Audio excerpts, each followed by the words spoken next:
Man tik tai austi, net dantis braška, kaip aš norėjau austi. Bet aš pradėjau austi, reiškia, aš pradedu austi, aš pirmiausiai įsigiju kaklaraištį. Bordinė kaklaraištį, šilkinį, Šiauliuose, juodu raštu. Ir kaip aš pasirašau tą kaklaraištį. Tai buvo turtas, man buvo tada, gal 17 metų. Arba nebuvo, bet toks, mergaitė. Aš atvažiavau į Obelis, būdama mokinė, su tuo kaklaraiščiu. Aš taip didžiavausi, kad aš tokį stebuklą turiu. Mano tėvai neaudė, mama neaudė, seserys neaudė. Nebuvo staklių namuose. Jeigu pas Bronytę buvo staklis ir mokėjo austi, Bronytė tai Vlado mama. O aš nemokėjau ir aš net nežinau. Ir staiga vien atsitiktinai, visiškai atsitiktinai vietoj vieną krašto moteris audžia juostelę. Aš prišokau prie jos, jinai ant piršto laiko didžiojo, reiškia, metimą, čia prisirišusi ir krapšto su peiliu. Aš išsižiojau, sakau, ką? Jūs galima taip austi? Jis sako, jo, aš esu Basanavičiaus įsteigtos vargšų mokyklos mokinė ir mes kaip našlaitės dvi mokėmės. Paskiau mus paėmė, reiškia, Mikalojaus bažnyčias, ten vienuolės ar kas, į savo globą mes išaudėm net vėliavą. Yra išausta vėliava tų mokinių mokytojų. Ir ji man rodo, kaip reikia austi. Man atsidarė tokios akys. Man taip viskas buvo aišku. Taip viskas aišku, absoliučiai. Siskiraus, įvyko stebuklas. Ir aš jau tada parvažiavau namo, jau man buvo išluptas tas, aš jau turėjau tuberkuliozę inkstų, man jau 59 metais išimtas vienas inkstas, balandžio 7. Mane parsivežė namo mama į Rokiškį, dabar tai inkstą išpjauna ir reikia vaikščioti. Tada ten 7 dienas judėti neleido, ten 5 dienas nieko gerti nedavė, kaip jau davė tos arbatos, nieko gyvenime skanesnio nemačiau. Ir aš parvažiuoju namo, mane parveža, liepia su dviračiu nevažiuoti, ten nevaikščioti, ten to nedaryti. Žodžiu, išėmimas 59 metais inksto čia buvo labai didelis stebuklas. Man išmeta inkstą, parvežė mane namo ir aš seserį ant vienos kėdės pasodinu, mamą ant kitos, pasidarau metimą, prisirišu sienoj įkalą prie lovos galo, iš karto geležinės lovos galo pririšau. Ir aš pradedu austi, Viešpatie, kaip man neėjo. Aš kankinausi gal savaitę, ir žiočių nedaro, ir klaidų pridarius, ten, žinote, ant peštuko taip su kitaip. Gal kažką blogai padarė, paskui ant tos žiogelio tos nytis padarė. Bet aš išmokau save. Per kokias 6 savaitės aš jau audžiau kaklaraiščius, visą kaimą apaudžiau. Ir jau atsistojau ant kojų ir 59 metais aš sanatorijoje inkstų tuberkuliozei pasakoju viską. Susipažįstu su Daukantu tokiu. Daukantu mes susidraugaujam. Jis buvo gana vyresnis, iš Klaipėdos žmogus, bet labai doras. Ir aš jam pasisakau, kad aš moku austi kaklaraiščius. O buvo taip, reiškia, atvažiuoja rusai į sanatoriją ir nemoka surišti kaklaraiščių. Jie visiems surišti kaklaraiščiai, o turėjo vaikščioti su kaklaraiščiu. Tai kažkas ten atsitiko, paima išriša, jie nemoka surišti. Ir jau tada Daukantas buvo pasakęs, kad aš audžiu kaklaraištį, sakė, ta mergaitė. O aš jau buvau ten, žinot, kokių 26 metų, bet va tokios dvi kasos, tokia talija. Aš tikrai buvau nesuaugusi. Nu, žinot, va dabar tokius tetos 26. O tada mes, karo vaikai, kitaip atrodėm. Ir aš surišinėjau tos kaklaraiščius. Jis man neždavo ir saldainių, ir pavogdavo iš to vynuogyno, vynuogių atneždavo tik surištos kaklaraiščius. Ir tas Daukantas sako, žinai ką, tu taip, aš jam parodau tos jau kaklaraiščius, aš ten du nusivežiau ar tris. Jis sako, mano brolis yra Dailininkų sąjungos pirmininkas. Dailininkų sąjungos, reiškia, buvo etatinis Daukantas toks. Nu, iš istorijos gal ir žinot, jis buvo dizaineris, gintaristas. Sako, yra toks dailės kombinatas. Tu važiuok kaustytų kaklaraiščių. Ten taip, tu jų reikia. Ir aš grįžtu. Balandžio mėnesį 7 išima inkstą, aš pasigydau namuose 2 mėnesių. 2 mėnesių man gauna čia jau tokių, kaip čia pasakyti, geradėjų, ar kaip sponsoriai dabar sakytų. Ir aš atvažiuoju į Vilnių ir mane iš karto atvežu tuos kaklaraiščius parodyti. Ir spalio mėnesį mane priima į dailės kombinatą dirbti. Ir ten aš dirbau, kol išėjau į pensiją. Su vienu įrašu priimta ir atleista. Tais laikais, kai jūs irgi pažinot audimą, ar egzistavo suvokimas, kad tai yra ilgas, gana kruopštus darbas, kad vertas tas darbas pagarbos, nes buvo neatsiranda? Tik azartas. Tik azartas. Be jokių išvedžiojimų, tik dirbti. Tik tarp čia, o čia dar nepavyko, va čia pavyks. Čia tą įdėjau šviesiai rūžavą, o Dieve, kam aš įkišau. Nu, iš karto lauk tą spalvą darau vietoj jo fioletą, aš čia sagrinais. Nu gal ir geriau, bet dar reikėjo baltą dadėti, nešviečia. Nu tai kitą kartą baltą. Buvo grynas azartas, absoliučiai. Juodas azartas. Kaip kokiam kazino. Tikrai, ir lošti, tarp kitko, labai mėgstu.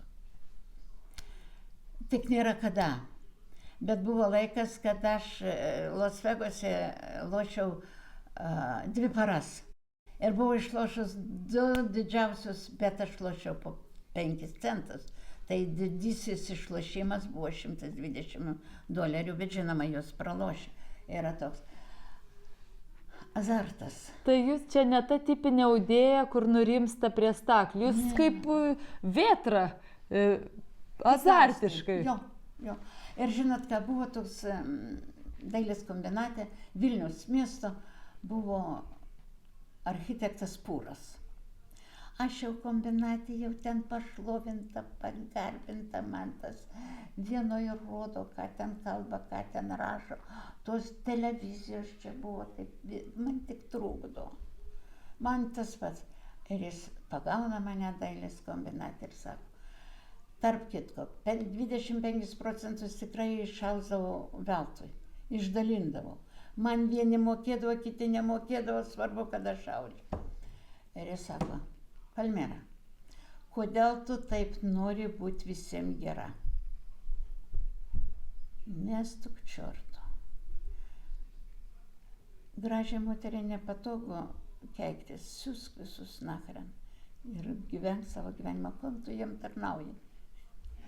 Sius sako, gražiai moteriai keiktis, negražu, siusk visus nachren.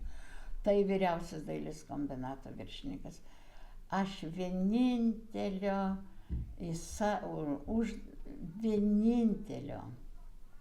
užsakymo neįvykdžiau savo dailės kombinato direktoriui, amžinatilsį Zarankai. Bet sužinojau, kaip išleido pensiją, kai buvo balius. Ir aš sakau, aš visiems padariau. Kas prašė, visiems padariau. O Zarankas sako, ne visiems. Kaip tai ne visiems? O man tai nepadarė. Tada tik atsiminiau, kad jis prašė ir aš jam nepadariau. Nežinau, prieš kiek metų. Užmiršot? Nežinau. Bet tai va, žmogus laikėsi kažkokį Kaip juoką pasakė. Kaip mane juoką. padarė. Tai vienintelis, o gal ir daugiau kam neatsimenu. Bet buvo toks faktas. Aš turėjau pusseserę, jauną, gražią mergaitę, jinai mirė 23 metų.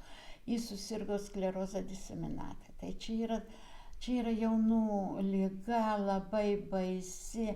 Ir sako, kad po 40 metų jau nebesarga, tai aš taip laukiau tų 40 metų, jūs neįsivaizduojat.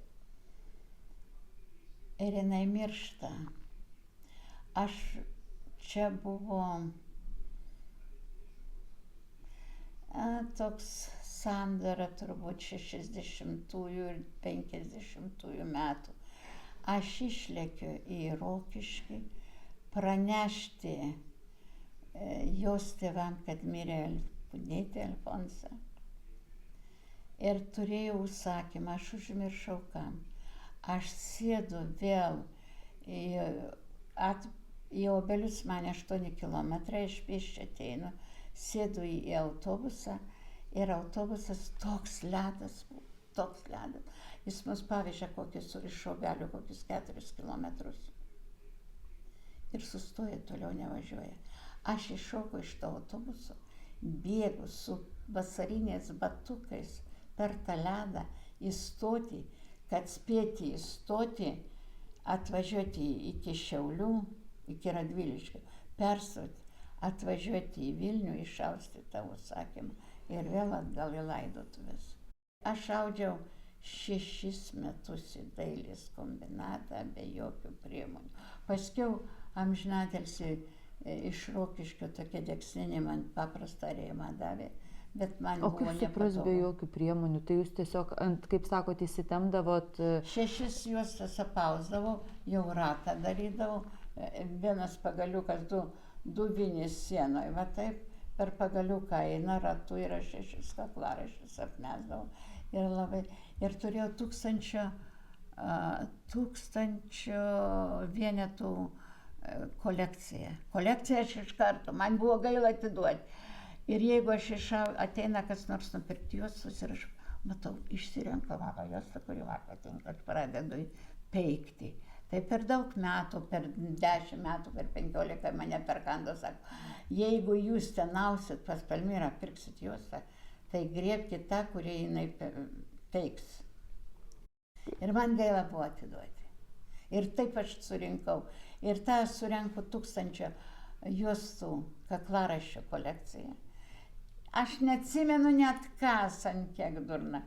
Sako, nu tokia audėja, tokia koloristė ir sėdi ant tų juostų, kaklaraiščių per prastą. Ir aš paėmiau ir atidaviau visą tą kolekciją į kombinatą pardavimui. Ir šiandien jos gailiu. Ir tada pradėjau austi juostas, bet irgi prisirišus be jokių priemonių. Va šitie pirštai sutindavo kaip žąsies. Bet tada pagailėjo manęs kažkas iš rokiškiečių, tokias maždaug staklelės, bet su tokiu ratu. Ten jau galima buvo užprogramuoti mažą raštelį. Bet aš man nepatiko, geriau rankom. Tada buvo tokia garsi Garnelienė, jos audėja. Jos brolis iš kažkur tai pamatė, kad va čia, žodžiu, mergaitė audžia be nieko, jis man padaro stakles. Tokias paprastas. Jau pradėt su tom, bet jūs tik tiek, kad ištempė. Raštą vis rankom, bet jau tada jau buvo patogu gerai. Aš jau Petrą pažinojau, jau jis man tas balanas geras padarė, jau ir ne medinės, ir kaučiukinės, ir ten visokių buvo, kurios nekabino, nedužo. Tada buvo tokia, neseniai mirė dailininkė Mina Babenskienė, žydė. Kažkuo tai aš jai patikau, aš jau ten pas Branytę, pas Vlado motiną lėkdavau ten matkus išvyti į kamuolius arba iš kamuolių matką padaryti, kad reikėdavo jį dažyti viską savo rankomis. Ir ta Babenskienė mane numatė.